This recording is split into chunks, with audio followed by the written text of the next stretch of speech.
Hello everyone, welcome to Tara IAS. Think IAS, think Tara. And I welcome you all to the Hindu analysis for 27th of December 2024. ఈరోజు నేను ఈ క్లాస్ని ఒక sad నోట్తో start చేస్తాను because today we మౌన్ the loss of one of the India's greatest statesmen doctor Manmohan Singh గారు. ఇతను ఒక విజనరీ లీడర్ అని చెప్పొచ్చు. He is an architect of modern India's economic transformation. So Manmohan Singh గారు 1932లో పుట్టడం జరిగింది on September 26. Okay, he rose from the humble beginnings to guide our nation through some of its most challenging times అని చెప్పొచ్చు. So he was also an architect of economic reforms, the 1991 economic reforms, so which has made a great progress in the Indian economic system. He reshaped India's future and laid the foundation for its growth as a global powerhouse as well. So prime మినిస్టర్గా మన్మోహన్ సింగ్ గారు 2004 నుంచి 2014 వరకు prime మినిస్టర్గా అతని యొక్క tenure ఉండింది. During this tenure it was marked by efforts towards inclusive growth, education and also the progress. I can just say that he was a man of integrity, humility and intellect. His leadership will forever be remembered because it was so impactful. So Manmohan Singh గారు యొక్క legacy ఏదైతే ఉంటుందో it's just a testament to the power of dedication, wisdom and service to the nation. I can just say that India has lost a true statesman and his absence will be deeply felt. So with this note, I just want to start today's video. So ఈ particular Manmohan Singh గారి గురించి has he contributed a lot to Indian economy and Indian society. Lot of articles got popped up in today's newspaper. So however నేను ఈ news పేపర్లో మన్మోహన్ సింగ్ గారు యొక్క contribution restrict చేయాలనుకోవట్లేదు. So we're going to come up with 2 to 3 videos on Manmohan Singh గారు. So he has contributed to social justice, he has contributed in the foreign policy and also he has contributed towards the economy as well, Indian economy as well.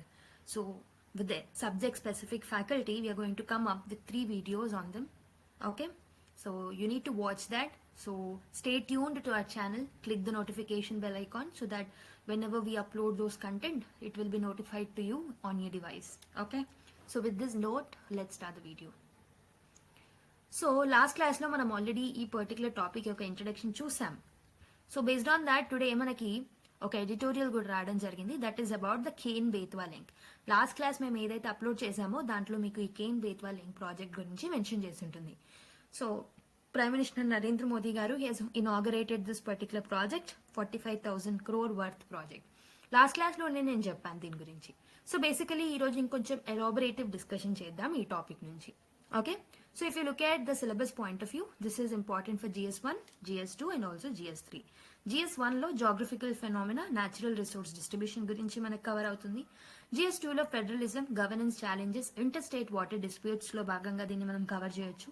And GS3 లో sustainable development, environmental conservation, disaster management and infrastructure. So this is the syllabus mapping for this particular topic. Okay, so బేసిక్గా నేను చెప్పాను ఇండియాలో one of the important issues during the monsoonal season is కొన్ని ఏరియాస్లో మనకి floods అనేవి వస్తున్నాయి, కొన్ని ఏరియాస్లో because of the lack of water droughts అనేవి ఏర్పడుతున్నాయి. So that is wear the experts and also the policy makers have come up with this particular idea, that is river interlinking. So ఈ river interlinking ద్వారా మనం ఏం చేస్తాం, so flood Jones ఏవైతే ఉంటాయో అక్కడున్న రివర్స్ని డ్రాట్ ప్రోన్ ఏరియాస్లో ఉన్న రివర్స్ని లింకప్ చేసి we are going to transfer the excess water from this river 1 to the river 2 so that ఫ్లడ్స్ని ఆ ఏరియాస్లో మనం కంట్రోల్ చేయొచ్చు. అండ్ ద డ్రాట్ ప్రోన్ ఏరియాస్కి డ్రాట్స్ వల్ల కలిగే నష్టాల నుంచి మనము బయటకు తీసుకురావచ్చు. So river interlinking is just transformative initiative అని చెప్పొచ్చు. ఇది ఇండియాస్ గ్రోయింగ్ వాటర్ ఇంబ్యాలెన్సెస్ని సరి చేస్తుంది. So surplus water basins, river బేసిన్స్ని డెఫిసిట్ బేసిన్స్తో కలుపుతుంది అనమాట. సో దీంట్లో మనము డిఫరెంట్ కెనాల్స్ యాజ్ ఇంటర్లింకింగ్ సమయంలో కెనాల్స్ని, రిజర్వాయర్స్ని, డ్యామ్స్ని ఇవన్నిటిని కన్స్ట్రక్ట్ చేస్తామన్నమాట. So that we can redistribute the water resources across the region. So ఈ పర్టికులర్ ప్రాజెక్ట్స్ని తీసుకురావడానికి we have come up with something called as national perspective plan. So దీన్ని ఎప్పుడు తీసుకొచ్చాము, it has been working since 1980 అనమాట. ఈ project ఏం చేస్తుంది అంటే ఫ్లడ్ ప్రోన్ రీజన్ లో ఫ్లడ్ కంట్రోల్ చేస్తుంది, డ్రాట్ ప్రోన్ ఏరియాస్ కి డ్రాట్ మిటిగేట్ చేస్తుంది. అండ్ డెఫినెట్ గా ఫ్లడ్స్ వచ్చినా డ్రాట్స్ వచ్చినా ఫస్ట్ ఇంపాక్ట్ అయ్యేది అగ్రికల్చర్ కాబట్టి, సో ఈ పర్టికులర్ ఫ్లడ్స్ అండ్ డ్రాట్స్ ని మనం కంట్రోల్ చేయగలిగితే we can even actually enhance the agriculture productivity and water సెక్యూరిటీని కూడా మనం అచీవ్ చేయొచ్చు. So India's river interlinking is just a unique in scale. So దీంట్లో మనము 30 రివర్స్ ని మనం 30 ప్రాజెక్ట్స్ ని తీసుకొస్తున్నామని లాస్ట్ క్లాస్ లో కూడా చెప్పాను. So 14 projects out of this 30 is being about Himalayan states అనమాట. హిమాలయన్ స్టేట్స్ లో 14 ప్రాజెక్ట్స్ తీసుకొస్తున్నాము and 16 projects are but in the peninsular links. Okay, so మొత్తం ఎంత అంటే water transfer of 173 billion cubic metres ఒక సంవత్సరంలో జరుగుతుంది as part of this particular project. So ఈ నేషనల్ పర్స్పెక్టివ్ ప్లాన్ లో కొన్ని కాంపోనెంట్స్ ఉంటాయి. As I have already told you, Himalayan river development ఉంటుంది and peninsular river development projects కూడా ఉంటాయి. సో ఇక్కడ మనకి హిమాలయన్ రివర్స్ లో as these are throughout the year and these are not మనకి సీజనల్ రివర్స్ కాదు కాబట్టి సర్ప్లస్ వాటర్ అనేది ఉంటుంది అనమాట హిమాలయన్ రివర్స్ లో. సో ఇక్కడున్న వాటర్ ని we are going to transfer it to the rivers where the drought prone areas లోని రివర్స్ కి ట్రాన్స్ఫర్ చేస్తాం. For example it aims to transfer water from surplus reverse like Brahmaputra, Ganga. ఇక్కడ సర్ప్లస్ వాటర్ ఏదైతే ఉంటుందో ఇక్కడ నుంచి మనం deficit basins like Rajasthan, Gujarat లో ఉన్న రివర్స్ కి సప్లై చేస్తాం అనమాట water through interlinking of river waters. So ఇక్కడ మన కీ లింక్స్ చూసుకుంటే మానస్, సంకోస్, తీస్తా, గంగా లింక్ ఒకటి ఉంది. గంగా దామోదర్ సుబర్ణరేఖ లింక్ అనేది ఉంది. కోసి మేచి లింక్ కూడా ఉంది. పెనిన్సులర్ రివర్స్ డెవలప్మెంట్ లో చూసుకుంటే so the interlinking rivers like Mahanandi and Godavari, Krishna, Kaveri. So ఈ పర్టికులర్ రివర్స్ ని మనం లింక్ చేసుకుంటాం అనమాట in the southern part and in the western part of India. So ఇక్కడ మేజర్ ప్రాజెక్ట్స్ ఏమేమి ఉన్నాయి మనకి అని అంటే Mahanadi, Godavari, Krishna and Kaveri link. Ken Betwa link ఉంటుంది. So Ken Betwa is a pilot project under implementation. So దీని గురించి ఇష్యూ కాబట్టి దీని గురించి మనం మళ్ళీ చూద్దాం. పార్, తాపీ, నర్మదా లింక్ అనేది కూడా ఉంటుంది అనమాట. So these are the different rivers that are going to be developed as part of this particular national perspective plans. Okay, so what are the key projects that are under this national perspective plan అంటే first ఇప్పుడు మనం చూస్తున్న Ken Betwa link project అనమాట. So first interlinking project ఇది national perspective plan కింద. Almost ఇప్పుడు మనం దీన్ని లాంచ్ చేయడానికి 44,605 crores ని మనం ఖర్చు పెట్టామన్నమాట. సో దీని వల్ల వచ్చే బెనిఫిట్స్ ఏముంటాయంటే almost it irrigates 11 lakh hectares అనమాట. మెయిన్ గా నేను లాస్ట్ క్లాస్ లో చెప్పినట్టు బుందేల్ఖండ్ రీజియన్స్ ఏవైతే ఉన్నాయో, బుందేల్ఖండ్ ఏరియా ఏదైతే ఉంటుందో this is water scars region. So ఇక్కడ మనకి ఉన్న భూమి ఏదైతే ఉంటుందో it is not an irrigated land. కానీ ఇలా రివర్ ఇంటర్లింకింగ్ చేయడం వల్ల బుందేల్ఖండ్ రీజియన్ లాంటి వాటి దగ్గరికి కూడా సో ఇరిగేషన్ అనేది అందుతుంది అనమాట. ఆల్మోస్ట్ 62 లక్షల మందికి డ్రింకింగ్ వాటర్ ప్రొవైడ్ చేయగలుగుతాము. అండ్ హైడ్రో పవర్ జనరేషన్ కూడా జరుగుతుంది. ఓకే, అండ్ సోలార్ ఎనర్జీ కూడా మనం జనరేట్ చేయగలుగుతాం around 27 megawatts. Okay, but challenge ఏంటంటే నేను లాస్ట్ క్లాస్ లో చెప్పినట్టు 10% of this particular project is going through something called as Panna tiger reserve అనమాట. సో ఈ పన్నా టైగర్ రిజర్వ్ లో ఉన్న biodiversity and also flora and fauna may get disturb because of this construction.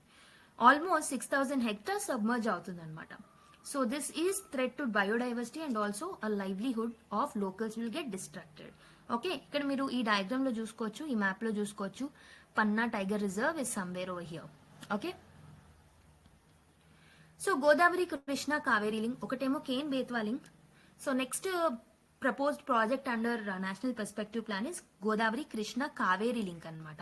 So ఇందులో ఏం చేస్తామంటే గోదావరిలో ఉన్న సర్ప్లస్ వాటర్ ఏవైతే ఉంటాయో వాటిని కృష్ణాకి అండ్ కావేరికి ట్రాన్స్ఫర్ చేస్తామన్నమాట. ఓకే, సో దీనివల్ల మనం వాటర్ షార్టేజెస్ ని తగ్గించవచ్చు, especially in Tamil Nadu, Andhra Pradesh and also in the Karnataka. And next important project is పార్, తాపీ, నర్మదా లింక్. సో ఇదేం చేస్తుంది అంటే it connects rivers in Gujarat and also in Maharashtra. So to meet the irrigation and also the urban water demands.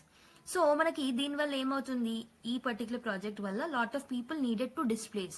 So ఆ villages ఏవైతే ఉంటాయో అవి water లో submerge అయిపోతాయి కాబట్టి అండ్ ఫారెస్ట్ లాస్ కూడా జరుగుతుంది కాబట్టి పీపుల్ నీడ్ టు డిస్ప్లేస్. ఈ ఫారెస్ట్ అండ్ బయోడైవర్సిటీకి కూడా థ్రెట్ అనేది కలుగుతుంది అనమాట. Okay, next important project is Daman Ganga Pinjal link.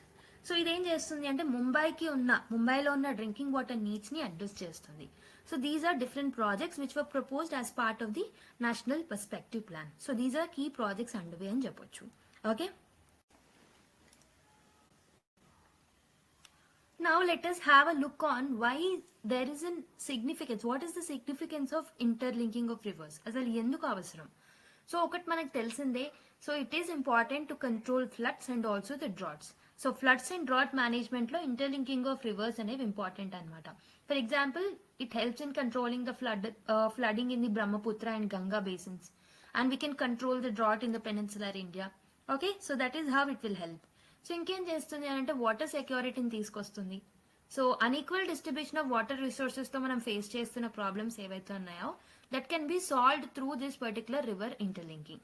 Okay, so and also నేను ఇంతకుముందు చెప్పినట్టు ఫ్లడ్స్ అండ్ డ్రాట్స్ వచ్చినప్పుడు అగ్రికల్చర్ ప్రొడక్టివిటీ ఉండదు, అండ్ వాటర్ సెక్యూరిటీ ఇష్యూస్ వల్ల కూడా అగ్రికల్చర్ ప్రొడక్టివిటీలో ఇష్యూస్ ఫేస్ చేస్తున్నాం. సో దాన్ని సాల్వ్ చేయడానికి కూడా we can come up. So this particular river linking, water linking ఏదైతే ఉంటుందో this will help in enhancing the agriculture productivity. And also ఇంతకుముందు నేను కేన్ బేత్వాలో చూపెట్టినట్టు హైడ్రో పవర్ పొటెన్షియల్ ని కూడా మనం ఎన్హాన్స్ చేయొచ్చు. It supports our renewable energy goals. Okay, renewable energy targets ఏ పెట్టుకున్నామో వాటిని మనము పంచామృత టార్గెట్స్ ని అచీవ్ చేయడానికి మనకి హెల్ప్ అవుతుంది. And also fossil fuels usage మీద మనము మన యొక్క డిపెండెన్సీని తగ్గించుకోవచ్చు, because it has a hydro power potential and also the renewable ఎనర్జీని కూడా మనము డెవలప్ చేయొచ్చు. ఓకే, ఎకానమిక్ డెవలప్మెంట్ కూడా జరుగుతుంది. So it Boost rural and urban economies. ఎందుకు? ఇక్కడ మనకు జాబ్స్ క్రియేట్ చేస్తున్నాం, మార్కెట్స్ అనేవి డెవలప్ చేస్తున్నాం, and we can actually support the industries also.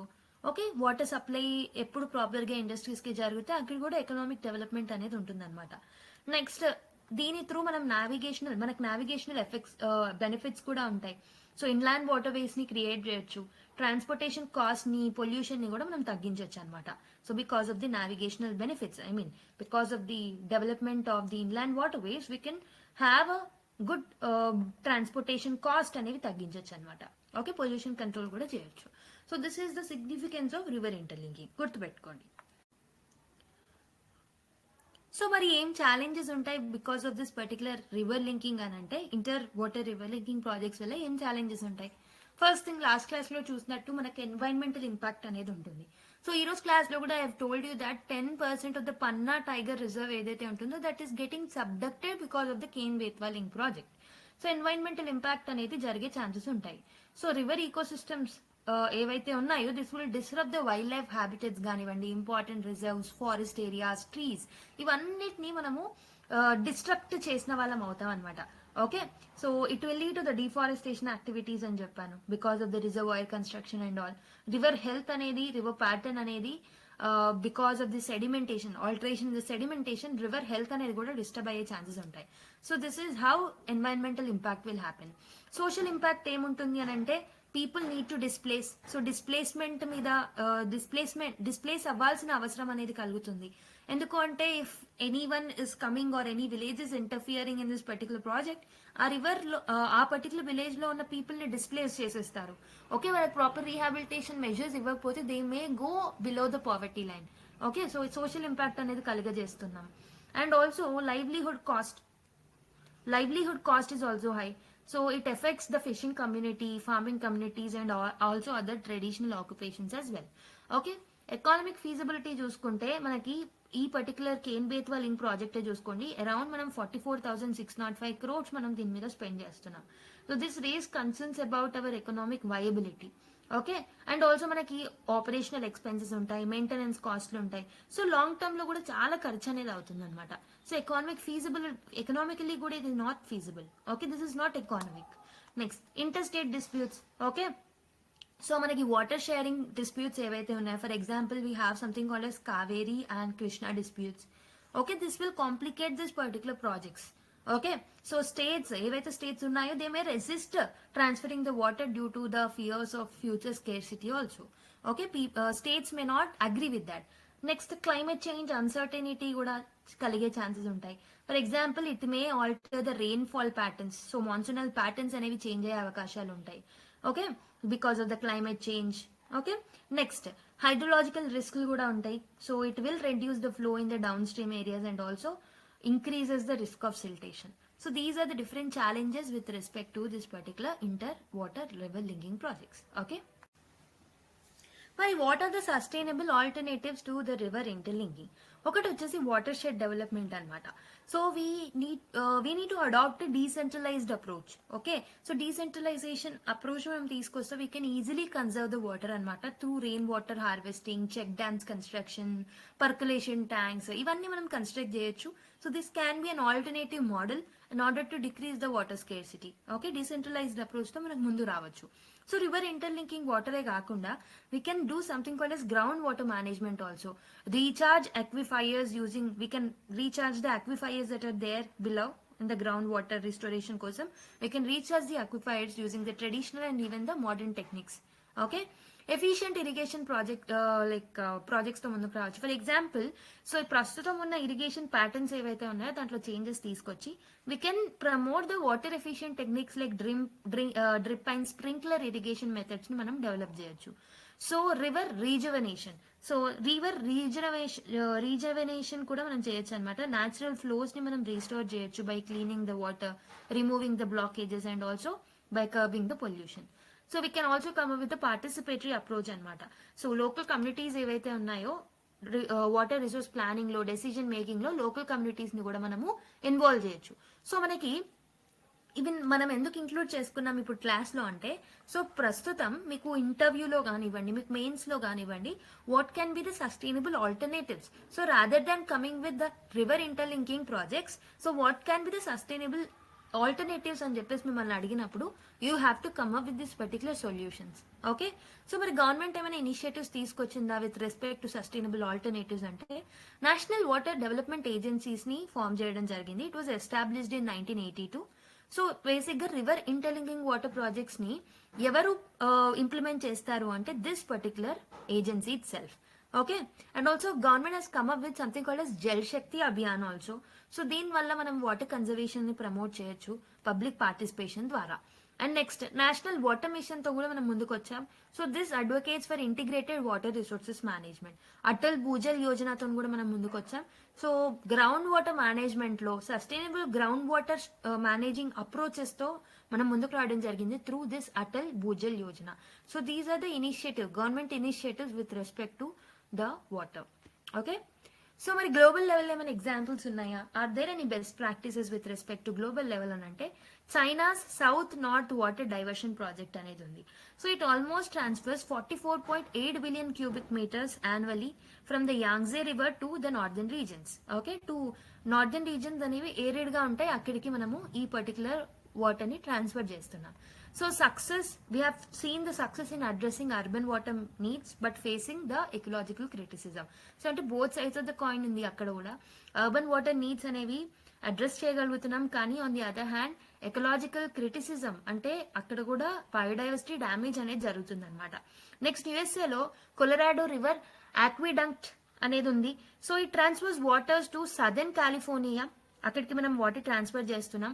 So southern కాలిఫోర్నియాలో irrigation purposes కి, అర్బన్ యూసేజ్ కోసం ఈ వాటర్ ని యూజ్ చేసుకోవడం జరుగుతుంది అనమాట. సో ఈ పర్టికులర్ ప్రాజెక్ట్ ద్వారా మనకి ఏం తెలిసింది అని అంటే, ఇక్కడ ఎఫెక్టివ్ గవర్నెన్స్ మెకానిజమ్స్ ఉండడం వల్ల with respect to water sharing agreements, so ఈ పర్టికులర్ ప్రాజెక్ట్ అనేది ఎఫెక్టివ్ గా ఇంప్లిమెంట్ అవుతుంది in USA. Okay, next one is మురే darling basin plan. ఇదేమో మనకి ఆస్ట్రేలియాలో ఉందన్నమాట. సో ఇది basically it is focusing on sustainable river management. Okay, sustainable river management and also water distribution అనేది ఈక్విటబుల్ గా ఉండేలాగా చూసుకుంటుంది this particular project. So basic గా మీరు ఏం చేస్తారు అంటే, you don't need to remember everything. ఒక 1 or 2 గ్లోబల్ ఎగ్జాంపుల్స్ మీరు గుర్తుపెట్టుకున్నట్టయితే you can quote in the way forward. Okay, measures లో మీరు we can look up the global examples. For example Colorado river aqueduct of USA, ఇలా మనం examples ని quote చేయొచ్చు మన మెయిన్స్ ఆన్సర్స్ లో. Okay, so what should be the way forward మరి? We have seen certain challenges with respect to river water interlinking projects కదా. Okay, so ఒకటి వచ్చేసి ఎన్వైరన్మెంటల్ సేఫ్ గార్డ్స్ ని దృష్టిలో పెట్టుకోవాలి. We have to come up with proper environmental impact assessments, mitigation measures ని మనము adapt చేసుకోవాల్సిన అవసరం అనేది కూడా ఉంటుంది. అండ్ రివర్ బేసిన్ ఆర్గనైజేషన్స్ ఏవైతే ఉన్నాయో, so they have to ensure the cooperative federalism అనమాట. వాటర్ షేరింగ్ అగ్రిమెంట్స్ అనేవి ప్రాపర్ గా సైన్ చేసుకోవాలి. Okay, data driven decision making is important. Okay, మనం advance technology, for example GIS technology, remote sensing టెక్నాలజీని proper గా use చేసుకొని water resources ఎక్కడెక్కడ ఉన్నాయనేది ప్రాపర్ మ్యాపింగ్ అనేది చేసుకోవాలన్నమాట. So what is need of the hour is data driven decision making. Okay, and we can also come up with the integrated water management. So river linking ఏదైతే ఉంటుందో, river interlinking, so we have to combine this river interlinking with the decentralized water conservation. Okay, so ఈ particular decentralized water conservation measures తో మనం interlink చేయాలి, so that we can come up with a holistic solution. Okay, so బేసిక్గా మనకు కొన్ని challenges ఉన్నాయని చెప్పాను. What are the challenges? Environmental threats ఉంటాయి. ఓకే, ఇన్వేజివ్ స్పీసెస్ వచ్చే ఛాన్సెస్ ఉంటాయి. ఓకే, ఫ్లోరా ఫౌనా మీద ఇంపాక్ట్ ఉంటుంది. ఇన్ఫ్రాస్ట్రక్చర్ కోసం మనం ఖర్చు పెట్టాల్సిన అమౌంట్ ఎక్కువగా ఉంటుంది. సో ఇలా డిఫరెంట్ ఛాలెంజెస్ ఉన్నాయి. వీటిని అడ్రస్ చేయడానికి we have come up with some solutions, alternative solutions కూడా చూసాం. And we have seen some global examples and we have seen some measures also that needed to be taken, like environmental impact assessments తో పాటు you can also write about social impact assessments కూడా మనం conduct చేయాలి. Decision making అనేది locals ని మనము involve చేసుకొని consensus oriented decision making చేయడం ఇంపార్టెంట్, సో దట్ వాళ్ళకి కూడా ఏదైనా ఇంపాక్ట్ ఉంటే మనం వాటిని సాల్వ్ చేయాలి. And also you can write about this also, ఎవరైతే డిస్ప్లేస్ అవుతున్నారో వాళ్ళకి ప్రాపర్ రీహాబిలిటేషన్ అనేది మనం ప్రొవైడ్ చేయాలన్నమాట. Okay, so this is about the first article. Let's look at the mains question so that you can attempt that particular question based on the discussion that we have made. Okay, so let us solve one UPSC mains question. Okay, critically analyze the feasibility of river interlinking in India with respect to the environmental, economic and governance challenges. Suggest sustainable alternatives for water resource management. So మొత్తం మనం discuss చేసాం as part of the article. Okay, so వాటిని దృష్టిలో పెట్టుకొని మీరు answer ఈజీగా రాసేయచ్చు 150 words లో. ఓకే, సో ఇక్కడ ఏమంటున్నారు, క్రిటికలీ అనలైజ్ అంటున్నారు కాబట్టి we have to write about, so ఇక్కడ మెయిన్ గా they are asking the feasibility of river interlinking.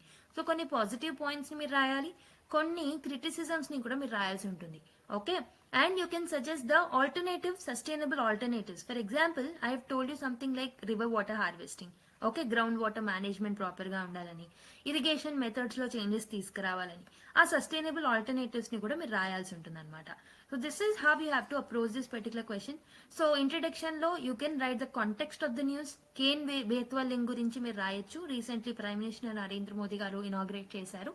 So this is as part of the national perspective plan which was introduced in 1980s అని చెప్పేసి మీరు ఒక contextual based introduction రాయొచ్చు. దాని తర్వాత demand of the question as we have discuss now, you have to write the demand, and in the conclusion you can summarize the whole points, or you can write some way forward also. Okay, so this is how we have to approach this particular question. Okay, now so next article kellam. So let us look at the another article. Should the wealth tax be reinstated in India అని ఒక article రావడం జరిగిందనమాట. So we have to take some of the important key takeaways from this particular article, as this is very important for the GS3 point of view. Okay, GS3 లో important topic ఇది economy perspective లో.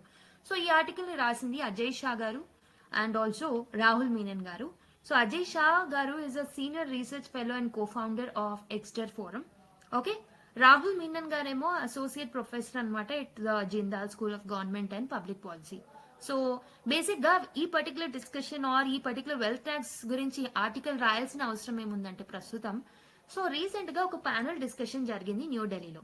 Okay, ఆ discussion లో French economist అయిన Thomas పికెటీ ఎవరైతే ఉన్నారో, so the French economist Thomas పికెటీ, he suggested that wealth and the inherent tax ఏదైతే ఉంటుందో అది మనం తిరిగి ఇంపోజ్ చేయాలి on the super rich of India.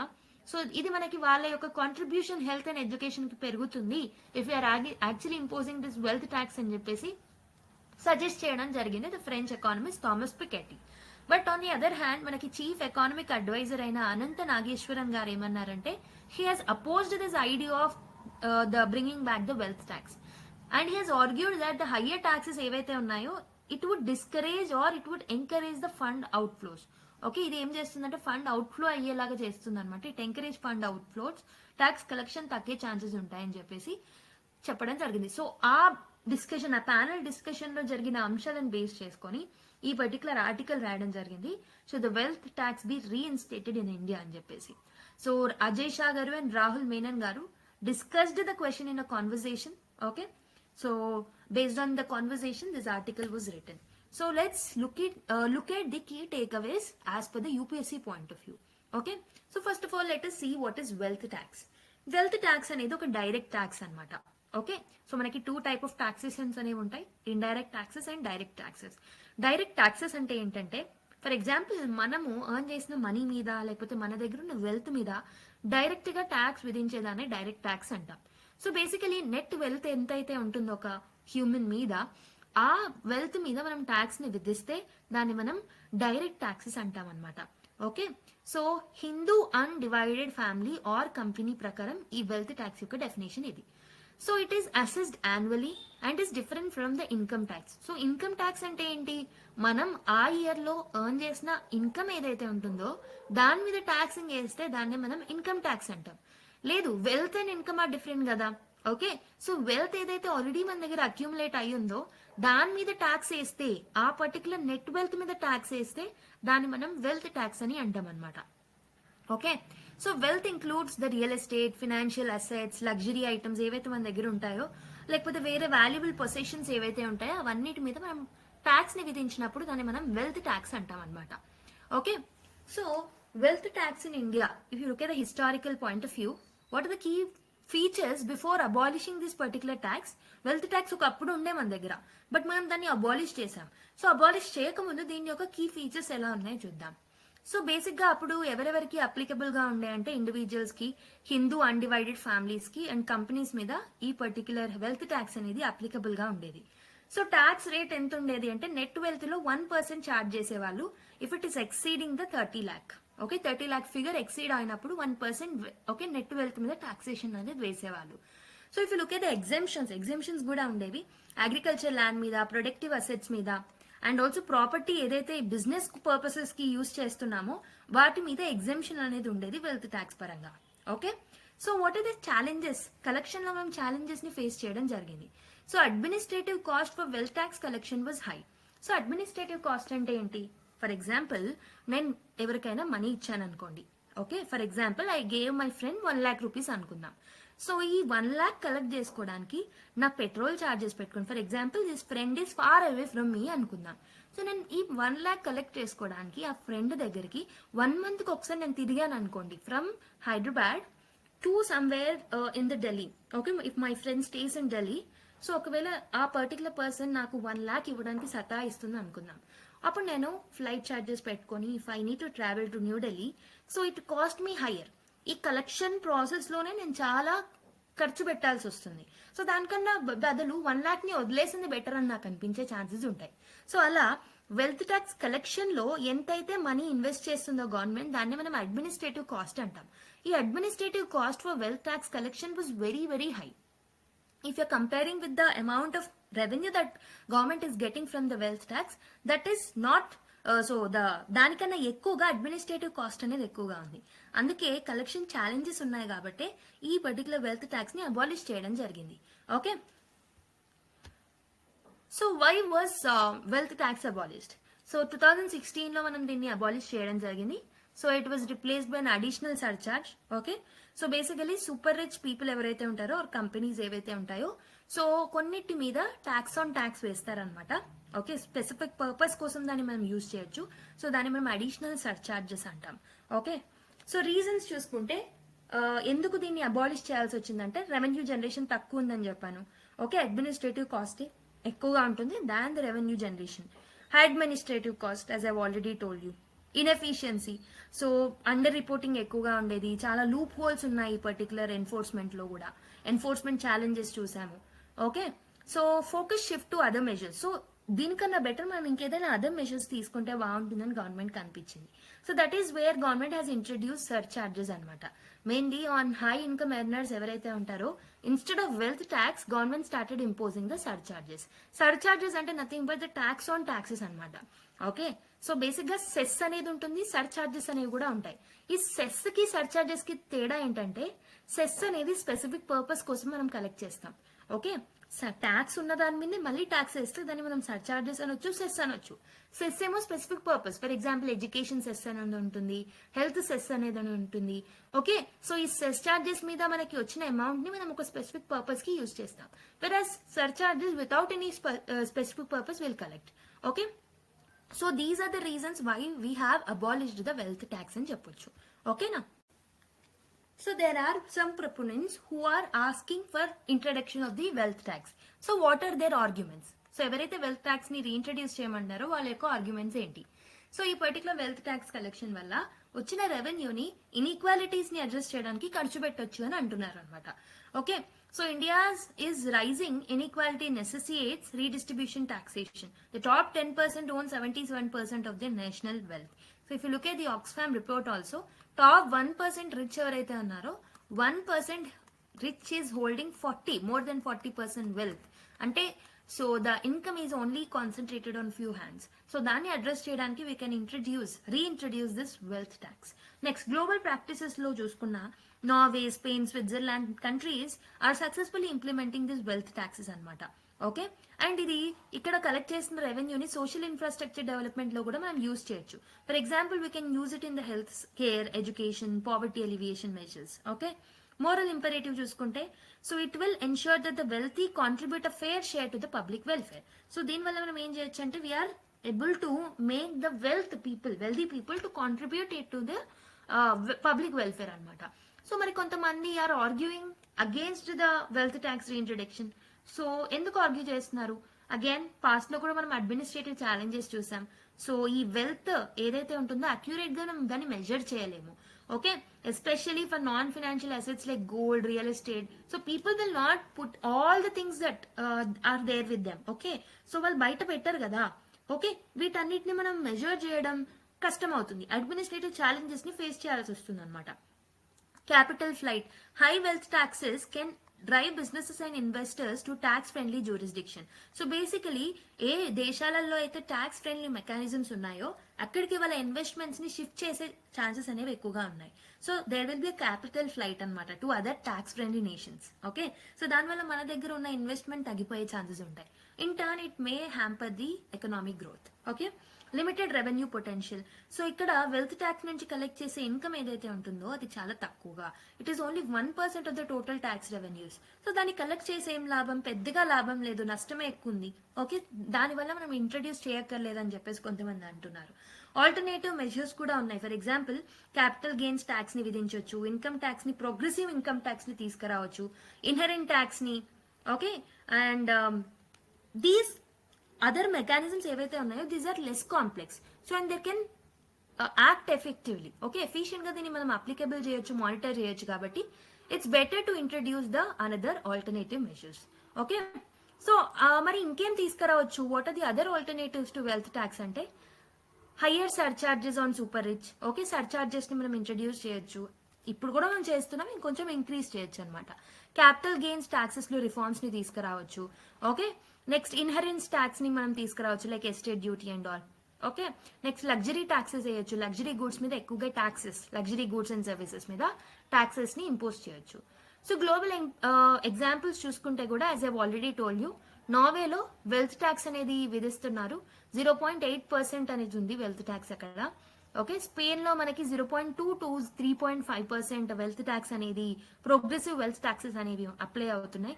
Switzerland లో మనం చూసుకుంటే wealth tax forms significant portion of the tax revenue. So మన దగ్గర ట్యాక్స్ రెవెన్యూలో ఓన్లీ 1% వెల్త్ ట్యాక్స్ కాంట్రిబ్యూట్ చేసినప్పటికీ స్విట్జర్లాండ్ లాంటి నేషన్స్ లో significant portion of the tax revenue is coming from the wealth tax itself.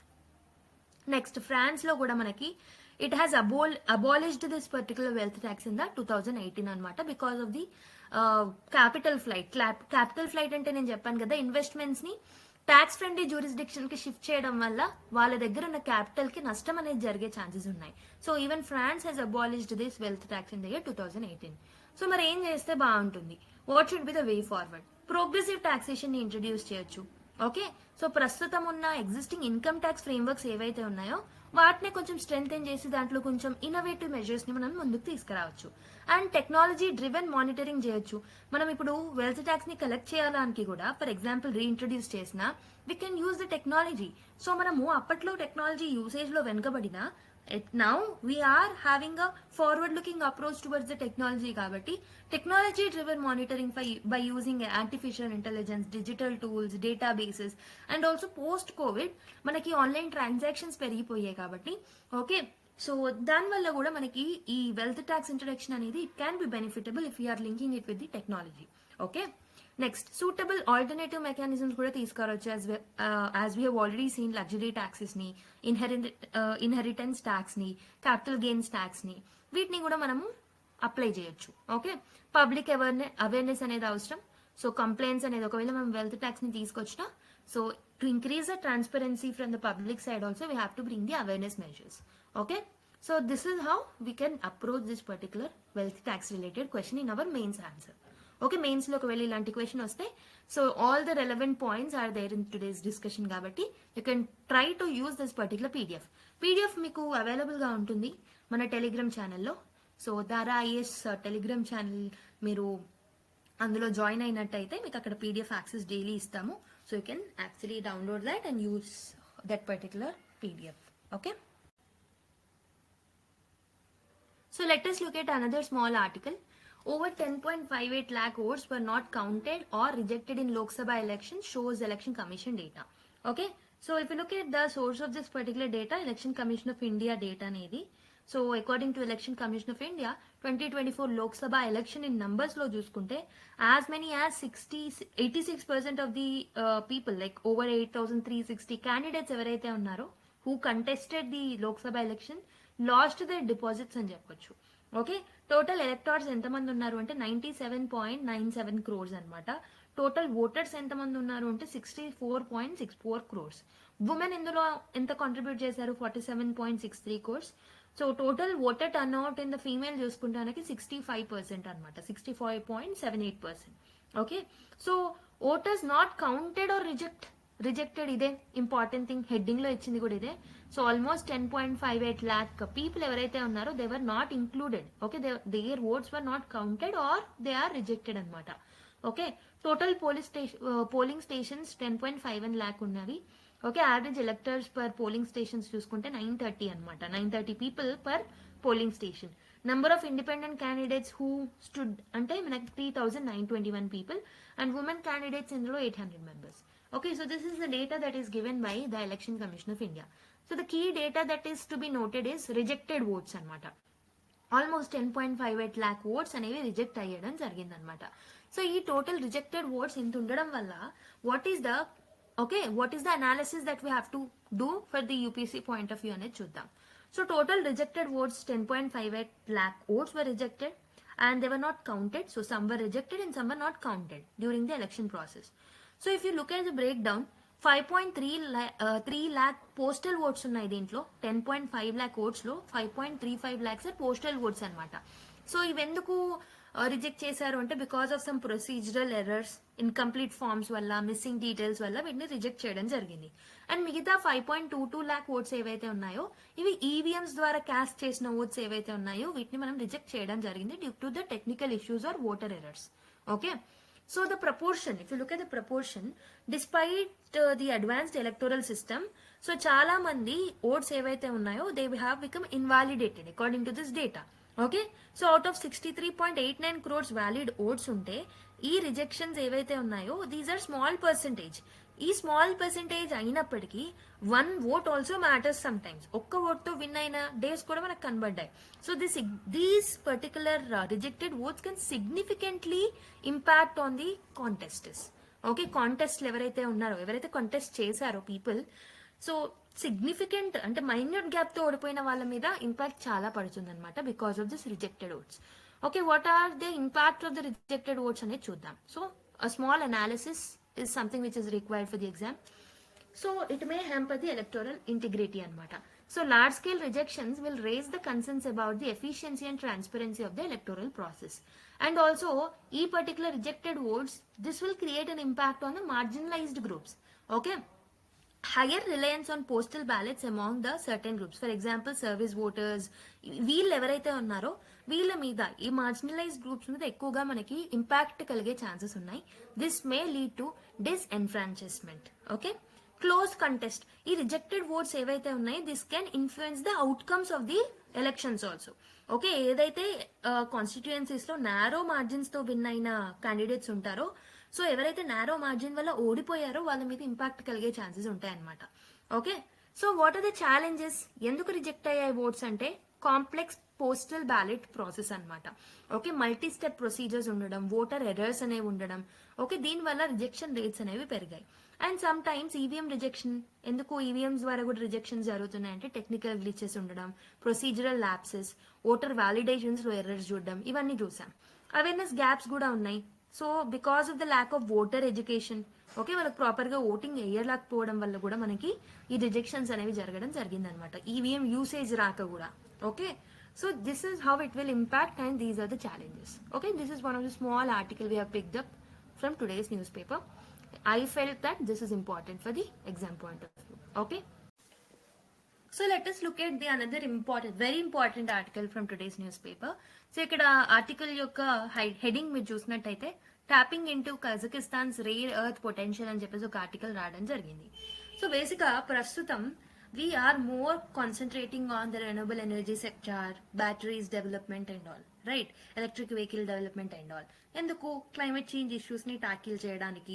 Okay, we are moving towards the sustainable alternatives, right? So fossil fuel dependency తగ్గించుకుంటున్నాం. So బేసిక్గా మీరు చూసుకున్నట్టయితే China ఏదైతే ఉంటుందో, this is having a major share of the rare earth elements అనమాట. That is a problem as of now. So China is holding the largest reserves and also lot of the exports of these rare earth elements ఏవైతే ఉంటాయో that is coming from the China. So మీరు చూసుకుంటే because of the supply chain disruptions during the కోవిడ్-19, so చైనాలో కోవిడ్-19 అనేది మళ్ళీ third phase and మిగతా పాండమిక్స్ ఏవైతే ఉన్నాయో చైనాలో అవి continue long period of time వల్ల వరకు కంటిన్యూ అవ్వడం వల్ల, so after world has breaked from the కోవిడ్-19, China has faced still. Okay, so third wave, fourth wave అలా ఫేస్ చేస్తూ వెళ్ళింది. అప్పుడు సప్లై చైన్ డిస్రప్షన్స్ అనేవి జరిగి ఈ చిప్స్ మ్యానుఫ్యాక్చరింగ్ లో వాటిలలో యూసేజ్ అనేది తగ్గిపోయింది. అంటే ఆ చిప్స్ మీద మనం ఏదైతే చైనా మీద డిపెండెన్సీ ఉన్నామో ఆ పర్టికులర్ షార్టేజెస్ ని మనము ఎకానమీలో చూడడం జరిగింది. దానివల్ల ఎలక్ట్రానిక్ ఐటమ్స్ అండ్ ఆల్ ఏవైతే ఉన్నాయో దాంట్లో మ్యానుఫ్యాక్చరింగ్ లో కూడా షార్టేజ్ అనేది ఏర్పడింది అనమాట. If you remember that Covid times. Okay, so అందుకే ఈ ఆర్టికల్ ఏం మెన్షన్ చేస్తున్నారు అంటే Kazakhstan is a country where 15 out of the 17 rare earth elements. So rare earth elements ante entante lanthanide series. If you remember the periodic table that you have learnt in your +1 and +2 classes, so akkada manaku lanthanide series ane untai. Akkada 17 rare earth elements ane untai. So basically వీటిని మనం rare earth elements అని ఎందుకు అంటాం? So percentage of the composition of this rare earth elements ఏవైతే ఉన్నాయో, so వాటి యొక్క composition మనకి నేచర్ లో చాలా మైన్యూట్ పర్సెంటేజ్ దొరుకుతుంది కాబట్టి వీటిని మనం రేర్ ఎర్త్ ఎలిమెంట్స్ అంటాం. సో బేసికల్గా వీటిని మనం critical sectors like defence, space and also electronic sectors లో and also renewable energy sectors లో వీటిలలో మనం ఎక్కువగా యూజ్ చేస్తాం అనమాట ఈ రేర్ ఎర్త్ ఎలిమెంట్స్ ని. Critical sectors and which are very important for the boosting in economy, అలాంటి సెక్టార్స్ లో మనం యూజ్ చేస్తున్నాం. సో వీటి మీద మనం ఎక్కువగా ఇప్పుడు చైనా మీద డిపెండ్ అయి ఉంటాం. సో ఈ ఆర్టికల్లో ఏం మెన్షన్ చేశారంటే writer, so she is speaking that Kazakhstan can be a possible alternative for this. So 15 out of the 17 lanthanide elements ఏవైతే ఉన్నాయో that are there in Kazakhstan. So కాబట్టి India has to come up with some strategies. So be it a soft power, okay, soft power ద్వారా కానివ్వండి, defence mechanisms ద్వారా కానివ్వండి, లేదా pure economic relationships ని tackle చేసి కానివ్వండి, కజకిస్తాన్ తో మంచి రిలేషన్ ని ఏర్పాటు చేసుకొని we have to explore this rare earth potential of Kazakhstan. So this is something the writer is focusing upon. We have to tap the rare earth potential of this particular country. Okay, so let us dive deep into this particular topic as it is very very important from today's newspaper. So ee particular topic manaki ekkada useful avutundante GS2 లో bilateral relations and regional groupings. So అందులో భాగంగా India Kazakhstan relations important. GS3లో economic development, sustainable energy and resource సెక్యూరిటీలో కూడా ఇది important అవుతుంది. Okay, so నేను already చెప్పినట్టు as world is transitioning towards the renewable energy and advance technologies usage లో మనం గ్రోత్ అనేది చూస్తున్నాం కాబట్టి రేర్ ఎర్త్ ఎలిమెంట్స్ యొక్క డిమాండ్ అనేది చాలా పెరుగుతుంది. India despite being the 5th largest holder, ఇండియాలో కూడా రేర్ ఎర్త్ రిజర్వ్స్ చాలా ఉన్నాయి. ఓకే, 5th లార్జెస్ట్ హోల్డర్ మనం రేర్ ఎర్త్ రిజర్వ్స్ లో. కానీ మనం ప్రస్తుతం ఇన్ని రిజర్వ్స్ ఉన్నప్పటికీ ఆ ప్రాసెసింగ్ టెక్నాలజీ డెవలప్ అవ్వలేదు కాబట్టి we are still depending on China. 60% of imports China మీద డిపెండ్ అయి ఉంటున్నాయి. ఓకే, సో దీని వల్ల మనకి ఏమి ప్రాబ్లం ఫేస్ చేస్తున్నామంటే, సో ఒకటే సోర్స్ మీద మనం డిపెండ్ అవుతున్నప్పుడు so there can be a rise of strategic and economic concerns. Okay, amidst the global efforts to diversify the rare earth supply chain, so see ఈ సప్లై చైన్స్ ని మనం diversify చేయాలనుకుంటున్నాం ప్రస్తుతం. So Kazakhstan can be seen as a viable partner. So ఇలా supply chains మనము diversify చేసే క్రమంలో so which can be seen like which country can be seen as a sustainable alternative అంటే Kazakhstan అనమాట. So especially for India. So this offers rich reserves and also the strategic proximity is also something which is beneficial to India. So rare earth elements అంటే ఏం చెప్పాను, ఒక 17 okay lanthanide series ఉంటాయి periodic టేబుల్లో, 17 chemical elements అనమాట. So ఇవి మన critical sectors and advance technology, renewable energy development లో, ఎలక్ట్రానిక్స్ లో, డిఫెన్స్ సెక్టార్స్ లో, స్పేస్ లో అన్నిట్లలో యూజ్ అవుతాయి అనమాట. ఫర్ ఎగ్జాంపుల్ ఏమేమి ఉన్నాయి, నియాబ్డియం కానివ్వండి, స్కాండియం, బెరీలియం, టాంటాలం, ఓకే డైస్ప్రోసియం, ఇవన్నీ మనకి some of the important rare earth elements. So ఇవి ఎక్కడ యూజ్ చేసుకోవచ్చు ఎక్కువ అంటే విండ్ టర్బైన్, సోలార్ ప్యానెల్స్ లో యూజ్ అవుతాయి, ఎలక్ట్రిక్ వెహికల్ మ్యానుఫ్యాక్చరింగ్ లో, రీఛార్జబుల్ బ్యాటరీస్ యొక్క మ్యానుఫ్యాక్చరింగ్ ప్రాసెస్ లో, అండ్ మిలిటరీలో, ఓకే స్పేస్ అప్లికేషన్స్ లో కూడా ఈ రేర్ ఎర్త్ ఎలిమెంట్స్ ని ఎక్కువగా యూజ్ చేస్తామన్నమాట. ఓకే సో చైనా, సో ఇప్పుడు major problem that was highlighted in article is ప్రస్తుతం ఈ రేర్ ఎర్త్ ఎలిమెంట్స్ లో ఎక్కువగా మనం ఇంపోర్ట్స్ చైనా నుంచి చేసుకుంటున్నాం. మనమే కాదు, large countries, many countries are depending upon China అనమాట. సో బికాస్ ఎందుకు అని అంటే China is having a production monopoly. 70% of the global rare earth element production చైనాలోనే జరుగుతుంది. అండ్ మొత్తం దేశంలో లైక్ చైనా కంట్రీలోనే గ్లోబల్లో ఉన్న 30% రిజర్వ్స్ ఉన్నాయన్నమాట. సో అందుకే ఇది సప్లై చైన్స్ ని బాగా కంట్రోల్ చేస్తుంది with respect to rare earth elements. ఎందుకంటే దాని దగ్గర రిఫైనింగ్ టెక్నాలజీస్ అడ్వాన్స్ గా ఉన్నాయి. సో మన దగ్గర మనం 5th లార్జెస్ట్ రిజర్వ్స్ ఉన్నప్పటికీ రిఫైనింగ్ టెక్నాలజీస్ లేక వాటిని మనం ప్రాపర్ గా యూటిలైజ్ చేసుకోలేకపోతున్నాం. Okay we are not able to leverage the potential that India has. So and also strategic leverage. So China has weaponized the rare earth exports also during this particular geopolitical tension. So మనకి US కి and చైనాకి trade disputes అవుతున్న క్రమంలో it has tried to weaponize this rare earth exports అనమాట. So and also critical technology exports లో కూడా China bans విధించి, okay critical టెక్నాలజీని ఎక్స్పోర్ట్ చేయకుండా కొన్ని బ్యాన్స్ ని విధించి కూడా అన్ని కంట్రీస్ ని దాని చేతిలో గ్రిప్ లో పెట్టుకుంటుంది అనమాట. సో ఇండియా కూడా 60% of the rare earth imports ఏవైతే ఉన్నాయో చైనా నుంచే చేసుకుంటుంది. ఓకే దీనివల్ల ఏమవుతుంది, ఓకే మనం ఎందుకు డిపెండ్ అవుతున్నామని చెప్పాను, ఎందుకంటే మన దగ్గర రిఫైనింగ్ ప్రాసెసెస్ లేవు. We are lacking the domestic refining processes. Okay extraction technology proper గా లేదు మన దగ్గర. And because of this it is increasing the vulnerability of India towards by depending upon the China. Global supply chain risk కూడా ఏర్పడే ఛాన్సెస్ ఉంటాయి because of dependency on China. So Russia's reduced exports due to sanctions and conflicts have further exposed the fragility of concentrated supply chains. So బేసిక్గా Russia దగ్గర కూడా మనకి proper rare earth elements అనేవి ఉంటాయన్నమాట. కానీ రీసెంట్ గా రష్యా యుక్రెయిన్ వార్ ఎప్పుడైతే last 2 years నుంచి స్టార్ట్ అయిందో అప్పటి నుంచి దాని మీద కొన్ని రెస్ట్రిక్షన్స్ అనేవి ఏర్పడిన తర్వాత, శాంక్షన్స్ అనేవి ఏర్పడిన తర్వాత టోటల్ డిపెండెన్సీ ఆన్ చైనా అనేది ఎక్కువగా అయిపోయింది అనమాట. సో ఇక్కడ రైటర్ చెప్తుంది ఏంటంటే Kazakhstan can be sustainable alternative to China with respect to rare earth elements. So ఎందుకు అని అంటే almost 15 out of the 17 rare earth elements అక్కడ వాటికి రిజర్వ్స్ మనకి కజకిస్తాన్ లో దొరుకుతున్నాయి. For example beryllium, టాంటాలం, డిస్ప్రోసియం, okay scandium, ఇవన్నీ మనకి డిఫెన్స్ సెక్టార్స్ లో, ఎనర్జీ సెక్టార్స్ లో చాలా ఇంపార్టెంట్. కాబట్టి ఇవన్నీ అక్కడ ఉన్నాయి కాబట్టి we can actually have a good relation with Kazakhstan. Strategic proximity కూడా ఉంది, జాగ్రఫికల్ క్లోజ్నెస్ ఉంది ఇండియాకి కజకిస్తాన్ కి. దీనివల్ల మనం ట్రాన్స్పోర్టేషన్ కాస్ట్ ని కూడా తగ్గించవచ్చు. We can have a better connectivity through something called as INSTC, that is international north south transport corridor. మీకు ఐడియా ఉంటుంది అని అనుకుంటున్నాను. దీనివల్ల మనకు ట్రాన్స్పోర్టేషన్ కాస్ట్ కూడా తగ్గుతుంది. And it can be a diversification opportunities. మన సప్లై చైన్ ఏదైతే ఉంటుందో దాన్ని మనం డైవర్సిఫై చేయాలనుకుంటున్నాం. So over reliance on one country can hamper the growth of that particular sector in India. So we are diversifying the opportunities.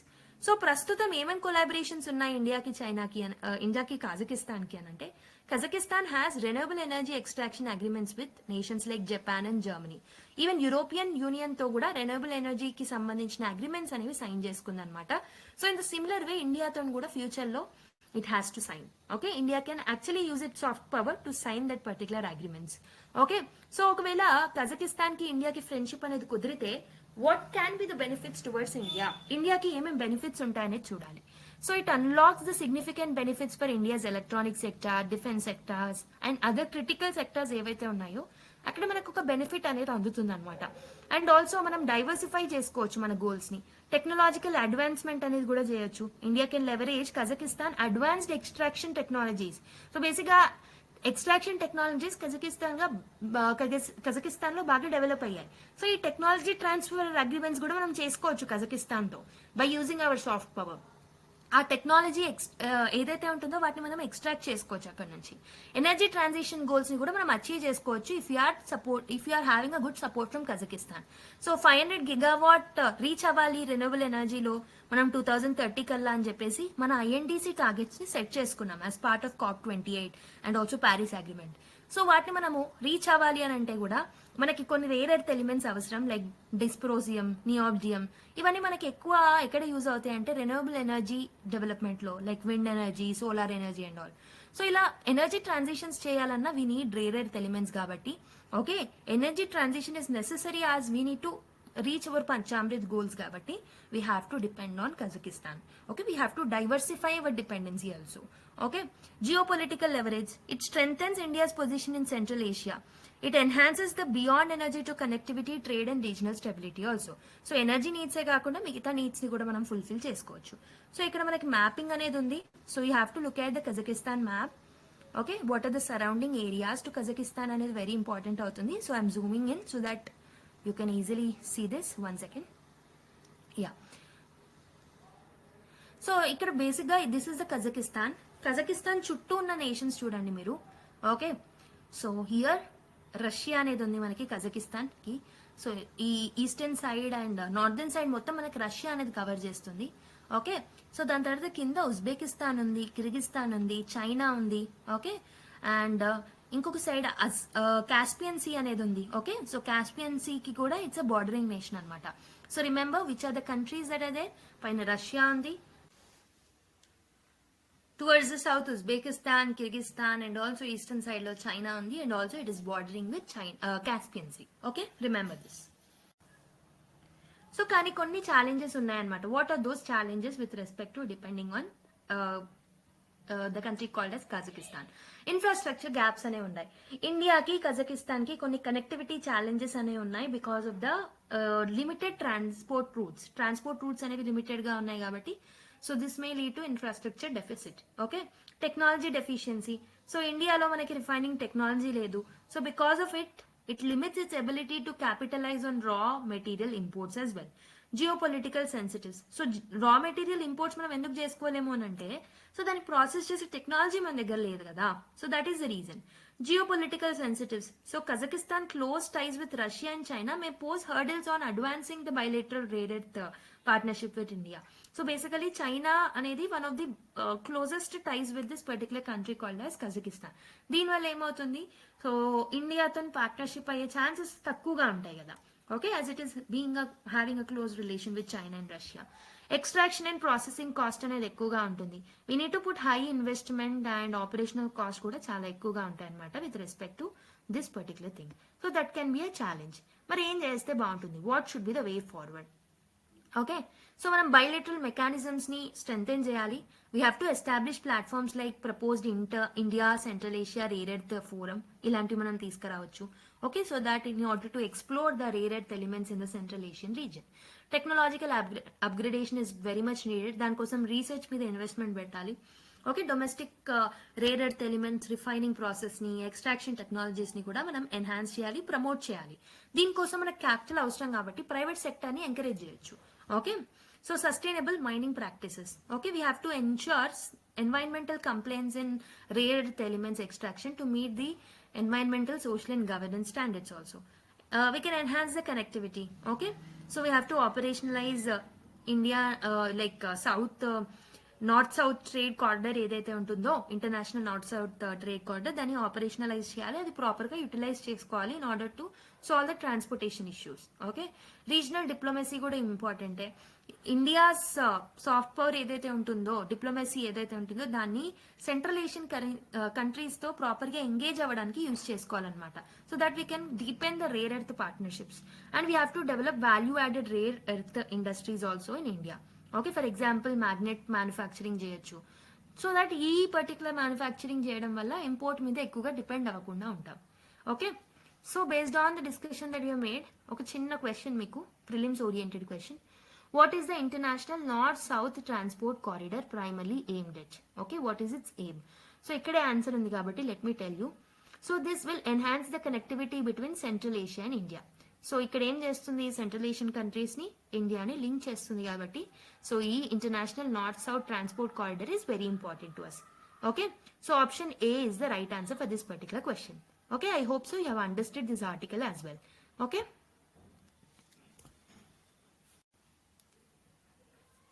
so with this we have finished today's discussion of newspaper. I hope so you've enjoyed this particular video. I'm hoping that this video has added some value to your knowledge base. Okay, next క్లాస్లో మళ్ళీ కలుద్దాం. Video కనుక నచ్చినట్టయితే like చేయడం మర్చిపోద్దు.